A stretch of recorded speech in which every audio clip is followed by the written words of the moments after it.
Retro ஆன்மீகம் நேயர்களுக்கு வணக்கம். நான் உங்கள் பிருந்தா சங்கர். இன்று நம்மோடு சிறப்பு விருந்தினராக இணைந்திருப்பது யாம் இருக்க பயமே ஜோதிடர் அருண்குமார் அவர்கள். வணக்கம் சார். வணக்கம்மா. மே 26 வாக்கிய பஞ்சாங்கத்தின்படி வரக்கூடிய குரு பயிற்சி அனைத்து மக்களுக்கும் எந்த மாதிரியான நற்பலன்கள் மற்றும் அதிர்ஷ்டங்களை கொட்டி கொடுக்க போகுது? நவகிரகங்கள்ல முக்கியமான பயிற்சியாக பார்க்கப்படக்கூடியது குரு பகவானுடைய பயிற்சின்னு சொல்லுவாங்க. கிரகங்கள்ல ஒரு ஜாதகத்துக்கு குருவினுடைய பலன் இருந்துச்சுன்னா திருவினுடைய அருள் கிடைச்ச மாதிரி நம்ம கேள்விப்பட்டிருப்போம். ஏன்னா தெய்வங்கள் அத்தனை பேரும் ஒரு ஜாதகத்துக்கு முழு பலன்களை கொடுக்கக்கூடிய ஒரு நேரம் அப்படின்னு பார்த்தோம்னா சுய ஜாதகத்துல குரு பலன் இருக்கா. குரு பலன் அப்படின்றது ராசிக்கு 2, 5, 7, 9, 11வது இடத்துல குரு எப்பொழுதெல்லாம் வருகிறாரோ அப்பொழுதெல்லாம் குரு பலன் ஒரு ஜாதகத்துக்கு வரும். அப்படி வரக்கூடிய காலகட்டத்துல கல்யாணம் பண்றதுல தொடங்கி, வீடு கட்டுறதுல தொடங்கி, சுபகாரியம் சுப நிகழ்ச்சிகள் பண்றதுல தொடங்கி ஒரு மனிதன் வாழ்க்கைக்கு தேவையான நல்ல செயல்கள் அத்தனையும் இந்த குரு பலன் இருக்கும் பொழுது தொடங்கி செய்யலாம். இந்த குரு பெயர்ச்சிக்கு ஒரு மிகப்பெரிய விசேஷம் என்ன அப்படின்னா, கடக ராசியில குரு பகவான் கிட்டத்தட்ட 12 வருஷத்துக்கு பிறகு தன்னுடைய உச்ச வீடுன்னு சொல்லக்கூடிய சொந்த வீட்டுக்கு நிகரான ஒரு வீடு, அந்த உச்ச வீட்டுல உச்சம் அடைஞ்சு மிக அற்புதமான பலனை கொடுக்க காத்திருக்கார். கடகம் சந்திரனுக்கு அதிபதியான வீடா இருக்கிறதுனால கடகத்துல குரு உச்சம் அடையக்கூடிய காலகட்டம் குரு சந்திர யோகத்தை ஏற்படுத்துறாரு. அந்த குரு சந்திர யோகம் ஏற்பட்டு அவர் பார்க்கக்கூடிய ராசிகள் ரொம்ப அற்புதமான ராசியை பார்க்குது. அதுல முதல் ராசியா விருட்சிக ராசிக்காரர்களை பார்க்கிறாரு. அதற்கு அடுத்த ராசியா மகர ராசிக்காரர்களை பார்க்கிறாரு. அதற்கு அடுத்ததா மீன ராசிக்காரர்களை பார்க்கிறாரு. இந்த மகரமும் மீனமும் 7.5 சனியில பட்டு பாடாப்பட்டு சிக்கி போராடி வெளியே வந்துட்டாங்க இப்பதான். பட் இந்த குரு பார்வை என்பது அவர்களுக்கு மிகப்பெரிய தெளிவை தரும். ஒவ்வொரு ராசி ரீதியாகவும் ராசிக்காரர்களுக்கு எந்த மாதிரியான நற்பலன்கள் மற்றும் அதிர்ஷ்டங்கள் இருக்கு பார்க்கலாம். சார், கடகராசிக்காரர்களுக்கு 2026 வரக்கூடிய குரு பயிற்சி எந்த மாதிரியான அதிர்ஷ்டங்கள்லாம் கொட்டி கொடுக்க போகும்? கடகராசிக்காரர்களை பொறுத்த வரைக்கும் அஷ்டமத்து சனி ஆரம்பிச்சதுல இருந்து வாழ்க்கையில பல கஷ்டங்களை கடந்த 3 வருஷமா, என் வார்த்தையை மாத்தி கூட சொல்லியிருக்க மாட்டேன், இழக்கிறதுக்கு ஒண்ணுமே இல்லை, எதை இழக்கணும்னு தான் கேட்டு அழுதுருப்பீங்கன்னு சொல்லி கிட்டத்தட்ட அந்த 3 வருஷம் கடகராசி வீடியோ யார் பார்த்துருந்தாலும் உங்களுக்கு தெரிஞ்சிருக்கும். பொண்ணை இழந்தீங்க, பொருளை இழந்தீங்க, உயிர் மட்டும்தான் மிச்சம் வச்சிருந்தேன் அப்படின்னு சொல்லியிருப்பாங்க. அஷ்டம சனி நிறைய பேருடைய குடும்ப வாழ்க்கையை சிதைச்சுது. காதல் தோல்வி இருந்துச்சு, உறவுகளுக்குள்ள தோல்வி, தப்பான பழக்க வழக்கம், ரிலேஷன்ஷிப், லிவிங் டுகெதரு, ஸோ எல்லா விஷயத்துலையும் மாட்டி மாட்டி போராடினது கடகராசி. நீங்கள் நேர்மையாக இருந்திருந்தாலும் கூட உங்களோட இருந்தவர்கள் உங்களுக்கு சத்தியமாக நேர்மையாக இருந்திருக்க மாட்டாங்க. அப்படியே இருந்திருந்தாலும் உங்களை நீங்கள் சித்திரவதைப்படுத்தி தான் ஒரு வாழ்க்கைக்குள்ளே வாழ்ந்துட்டு இருந்தீங்க. எப்படா நம்ம வாழ்க்கை மாறும், ஒரு விடியலே இல்லையா அப்படின்னு நினச்சிட்டு இருந்த உங்களுக்கு தான் இந்த குரு பெயர்ச்சி அற்புதமாக வருது. ஏன்னா இவங்களுக்கு ராசியில் குரு உச்சம் அடைகிறார். ஸோ சந்திரனோடு குரு உச்சம் அடையக்கூடிய நேரம் ஒரு ஜாதகனுக்கு குருச்சந்திர யோகம்னு சொல்லுவாங்க. அந்த குருச்சந்திர யோகம் ஒருத்தவங்களுக்கு வந்துச்சுன்னா கண்டிப்பாக உங்களுடைய வாழ்வு மிகப்பெரிய அளவில் மாற்றத்தை பெறக்கூடியதாக இருக்கும். கடகராசிக்காரர்களுக்கு முதல் பார்வையாக பஞ்சமஸ்தானம்னு சொல்லக்கூடிய 5ஆம் இடத்தை குரு பார்க்குறார். 5வது இடத்தை குரு பார்க்கறதுனால உங்களுக்கு ஒரு திடீர் யோகம், திடீர் அதிர்ஷ்டம், திடீர் பணவரவு, ஒரு திடீர் புகழ், ஒரு திடீர் பொறுப்பு, இது எல்லாமும் சத்தியமாக தேடி வரும். ஏற்கனவே எல்லாத்துலேயும் அனுபவிச்சுட்டீங்க, அசிங்கப்பட்டுட்டீங்க, அவமானப்பட்டுட்டீங்க. எங்கெல்லாம் நீங்கள் புறக்கணிக்கப்பட்டீர்களோ, எந்த இடத்துலலாம் உங்களை தூக்கி போட்டு மிதிச்சாங்களோ அதே இடத்துல நீங்கள் ஒரு கதாநாயகனாக நிற்கக்கூடிய வாய்ப்பு 100% கடகராசிக்கு உண்டு. அதே மாதிரி 7ஆம் இடத்தை குரு பார்க்குறார். 7வது வீடுன்றது இல்லற வாழ்க்கை. முதல்ல ஆரம்பிக்கும் போதே சொன்னேன், கணவன் மனைவி, காதல், உறவு பிரச்சனை, இது எல்லாத்தையும் கடந்த 3 வருஷமாக நிறைய அனுபவிச்ச ராசி கடகராசி. இப்போ இந்த குரு பார்க்கறதுனால அதில் இருந்த எல்லா பிரச்சனைகளுக்கும் தீர்வை கொடுப்பார். புருஷன் முண்டாட்டி சண்டை நடந்துச்சுன்னா அந்த சண்டைக்கு ஒரு நல்ல தீர்வை கடவுள் ஏற்படுத்தி தருவார். ஒரு விவாகரத்து வழக்கு நடந்துச்சுன்னா அது உங்களுக்கு சரியான முடிவு எதுவோ அதை ஆண்டவன் கொடுப்பார். இல்லை மறுமணத்தை எதிர்பார்க்குறேன் சார் அப்படின்னா ஆண்டவன் புண்ணியத்தில் மறுமணம் அமையும். அல்லது கல்யாண வயசுலேருந்து கல்யாணம் நடக்கலை எங்களுக்குன்னு சொல்கிறவங்களுக்கெல்லாம் இந்த 3 வருஷம் நாங்கள் அலைன்ஸ் பார்த்துக்கிட்டே இருக்குன்னா கண்டிப்பாக இந்த பீரியடில் கல்யாணத்துக்கு பாருங்கள், கல்யாணம் கூடி வரக்கூடியதாக இருக்கும். அதே மாதிரி காதலர்கள் யாராவது பிரிஞ்சவங்க இருந்தால் கூட இந்த பீரியட்லாம் திரும்ப சேருவாங்க. அந்த மாதிரியான ஒரு காலம். அதற்கு அடுத்தது ரொம்ப முக்கியமாக 9வது இடத்தை குரு பார்க்குறார். 9வது வீடு குருவினுடைய சொந்த வீட்டையே உச்ச குரு பார்க்கறதுனால பூர்வ புண்ணியஸ்தான் ஒரு திடீர் யோகம், திடீர் அதிர்ஷ்டம், திடீர் பணவரவு இந்த காலகட்டத்தில் இருக்கும். அவங்களுக்கு இதுக்கு முன்னாடி 100 ரூபா சம்பளம் வாங்கினவங்களுக்கு 1000 ரூபா கிடைக்கும், அதுதான் அதிர்ஷ்டம். ஒரு 1000 எதிர்பார்க்குறவங்களுக்கு லட்சத்தை கடவுள் கொடுப்பார்.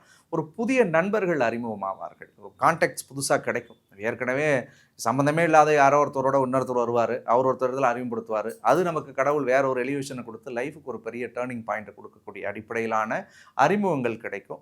இவங்க யாரெல்லாம் சந்திக்கணும், எந்த மாதிரியான விஷயங்கள்லாம் செய்யணும்னு விருப்பப்பட்டாங்களோ அந்த விஷயங்கள் எல்லாம் அவர்களுக்கு 100% நடக்கக்கூடியதாக இருக்கும்.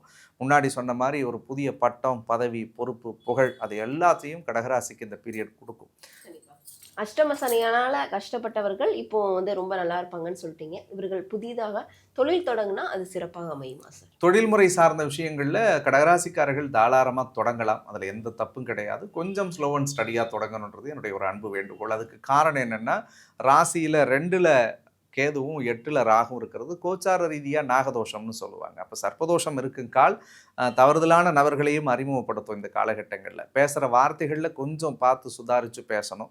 தொழில்முறை சார்ந்த விஷயங்கள்ல பணம் கொடுக்கறதுல கொஞ்சம் பார்த்து கொடுக்கணும். 3வது நபர்களை நம்பி எந்த தொழிலையும் செய்யக்கூடாது. இவங்க கையில வச்சுக்கிட்டு என்னால இந்த பிசினஸ் பண்ண முடியும், நான் பார்த்துக்கிறேன், எனக்கு உள்ள போனாலும் வெளியே வர வழி தெரியும் நினைக்கிறவங்க மட்டும்தான் ரிஸ்க் எடுக்கணும். அப்படி இல்லாதவர்கள் இந்த குரு 2க்கு வர வரைக்கும் கொஞ்சம் வெயிட் பண்றது ரொம்ப நல்லது. இவர்கள் வேற எந்த விஷயத்துலலாம் ரொம்ப கவனமா இருக்கணும்? பேசுகிற விஷயத்தில் ரொம்ப ஜாகிரதையாக இருக்கணும். கடகராசிக்காரர்கள் நீங்கள் கம்யூனிகேஷனில் ரொம்ப ரொம்ப ரொம்ப கேர்ஃபுல்லாக இருக்கணுங்க. விளையாட்டாக நீங்கள் பாஸ் பண்ணுற கமெண்ட்ஸ் கூட பெரிய விமர்சனத்துக்குள்ளாக்கப்படும். விளையாட்டாக ஃப்ரெண்ட்ஸுக்குள்ளே பேசுகிற விஷயங்கள் பூதாகரமாக மாறும். ஒரு அன்னோன் நம்பர் கூட நீங்கள் பேசுகிற வார்த்தைகளை கூட அவங்கள ரெக்கார்ட் பண்ணி வச்சு தேவையில்லாத சிக்கல்களுக்குள்ளெல்லாம் உள்ளாக்குவாங்க. இந்த மாதிரியான நிகழ்வுகள்லாம் அந்த 2ல் கேது ராகு இருந்துச்சுன்னா நடக்கும். இப்போ கடகராசிக்கு 2ல் கேது இருக்கிறதுனால வார்த்தையில் ரொம்ப கவனமாக பேசணும். நீங்கள் நல்லதையே பேசினாலும் கூட உங்களை பேச வச்சுட்டு கடைசியில் உங்களை குற்றவாளியாக மாற்றுவாங்க. அதில் கவனமாக இருங்க. படிக்கிற ஸ்டூடெண்ட்ஸ் வந்து கொஞ்சம் எஜுகேஷனில் கவனமாக இருக்கணும். 8ல் ராகு இருக்கிறதுனால புதிய உறவுகள், புதிய தொடர்பில் கவனமாக இருக்கணும். மறைக்காமல் சொல்லணும்னா தவறான தொடர்பு, தவறான சேர்க்கைகளை அந்த ராகுக்கு இதை என்டர்டெயின் பண்ணும். அதில் கொஞ்சம் நீங்கள் நிதானமாக இருங்க. அதில் மட்டும் கொஞ்சம் கவனமாக இருந்துட்டால் சிக்கல்லேருந்து மீண்டு வந்துடலாம். கண்டிப்பாக இவர்களுக்கு இருக்கக்கூடிய இந்த பிரச்சனைகளை தவிர்க்கிறதுக்கு எந்த தெய்வ வழிபாடு மேற்கொண்டால் இன்னும் சிறப்பாக இருக்கும்? உக்கிர தெய்வத்தினுடைய வழிபாடு கடகராசிக்காரர்களுக்கு நல்ல பலன்களை தரும். ராகு கேதுனுடைய தோஷம் ரொம்ப ஸ்ட்ராங்காக இருக்கிறதுனால அமாவாசை பௌர்ணமி அப்போ காளி கோயில் ஏதாவது பக்கத்தில் இருந்துச்சுன்னா போயிட்டு ஒரு 2 அகல் விளக்கு ஏற்றி வச்சு மனமுருக பிரார்த்தனை செஞ்சு ஒரு தேங்காய் செதறுக்கா மாதிரி அந்த கோவிலில் எங்கே உடைக்கிறாங்களோ அந்த இடத்துல உங்கள் வழிகளை எல்லாம் சொல்லி இதெல்லாம் பறந்தணும்னு வேண்டி அந்த அம்மனுக்கு உடைச்சிட்டு வாங்க. உங்களுடைய வாழ்க்கை ஆண்டவன் புண்ணியத்தில் ஒரு பெரிய மாற்றத்தை தரக்கூடியதாக இருக்கும். முடிஞ்சால் ஒரு 3 அமாவாசை அல்லது 3 பௌர்ணமிக்கு தொடர்ந்து போயிட்டு வர்றதுக்கு முயற்சி பண்ணுங்கள். மனசு தெளிவடையும், உடம்பு தெளிவடையும். நீங்கள் எடுக்கிற முயற்சிகள் எல்லாமும் உங்களுக்கு 100 மடங்கு வெற்றியும் அடையும். சார், குரு பயிற்சியில் குரு பலன் இருக்கக்கூடிய ராசிகள் அப்படின்னா எந்தெந்த ராசிகள்?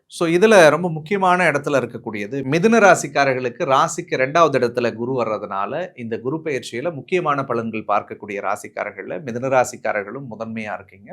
நீங்கள் தொடக்கூடிய அத்தனை காரியங்களும் தொட்டதெல்லாம் தொடங்குற மாதிரி ஒரு நல்ல அனுகூலத்தை ஏற்படுத்தக்கூடியதாக இருக்கு.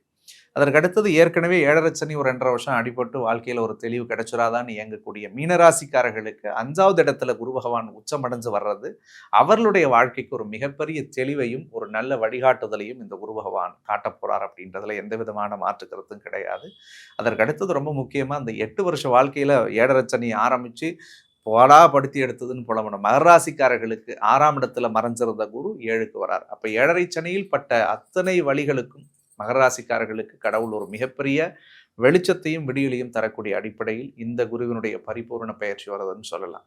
விருச்சிக ராசிக்காரர்களுக்கு எப்போதுமே ஒரு விடியல் இல்லையா அப்படின்னு ஏங்கிட்டு இருந்த அவங்களுக்கு 9வது இடத்துல குரு பகவான் வர்றது ஒரு மிகச்சிறந்த பலன் தரக்கூடிய அடிப்படையில் இருக்குன்னு சொல்லணும். ஏன்னா ஓடிப்போன ராஜாவுக்கு 9ல் குரு வந்தா போகிற இடமெல்லாம் சொந்த இடம், பட்ட கஷ்டங்கள் எல்லாம் மாறி வாழ்க்கையில் ஒரு நல்ல உயர்ந்த இடத்துக்கு போகக்கூடிய ஒரு அனுகூல பிராப்தத்தை கொடுக்கும். அந்த லாஸ்ட் பட் நாட் லீஸ்ட்ன்ற மாதிரி கன்னிராசிக்கு 10ல் குரு இருந்து வேலை பண விஷயங்கள்ல இருந்த தடைகள்ல இருந்து அவங்கள மீட்டு கொண்டு வந்து ஒரு புதிய பட்டம், புதிய பதவி, பொறுப்பு, புகழ், கை நிறைய பணம் வச்சு செலவு பண்ணுற மாதிரி ஒரு நல்ல உத்தியோகம், இது எல்லாத்தையும் கொடுக்கக்கூடிய அடிப்படையில் 11ஆம் இடத்துல குரு பகவான் உச்சமடைஞ்சு வரார். இந்த மேற்கூறிய ராசிக்காரர்களுக்கு குருவினுடைய பரிபூரண நேரடி பலன்கள் 100% கிடைக்குது. மற்ற ராசிக்காரர்கள்லாம் பயப்பட வேணாம், அப்போ எங்களுக்கெல்லாம் ஒன்றுமே இல்லையான்லாம் நினைக்க தேவையில்லை. 12 ராசிக்காரர்களுக்கும் குரு பகவான் வந்து அமரக்கூடிய இடத்தை பொறுத்தும் அந்த குரு உங்களுடைய சுய ராசிக்கு எந்தெந்த இடத்தெல்லாம் பார்க்குறாருன்றதை பொறுத்தும் மிகச்சிறந்த நல்ல பலன்கள் இருக்கு.